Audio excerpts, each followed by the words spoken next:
আজকে আমরা তৃতীয় শ্রেণীর বাংলাদেশ ও বিশ্ব পরিচয় বইয়ের ৫৭ ও ৫৮ পৃষ্ঠার সমাধান করব। ৩. পরিবারের সুরক্ষা।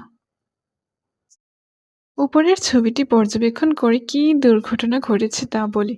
পরিবারের আর কি কি নিরাপত্তা ঝুঁকি তৈরি হতে পারে তা নিচের ছকে লিখি।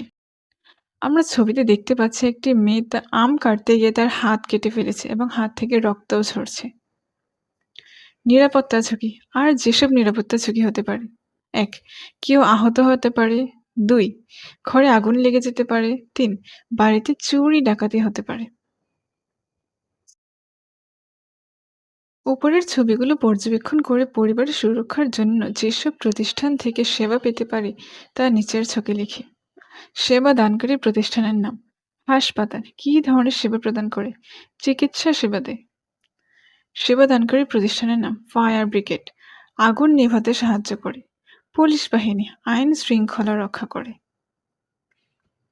সেবা দানকারী প্রতিষ্ঠানে সেবা পাওয়ার জন্য কি করা যায় তা নিচের ছকে লিখি। যোগাযোগের উপায়: ফোন করে। কি তথ্য জানাবো? বাড়ির ঠিকানা এবং প্রয়োজন সম্পর্কিত তথ্য। সরাসরি যোগাযোগ। কি তথ্য জানাবো? বাড়ির ঠিকানা এবং প্রয়োজন সম্পর্কিত তথ্য জানাবো।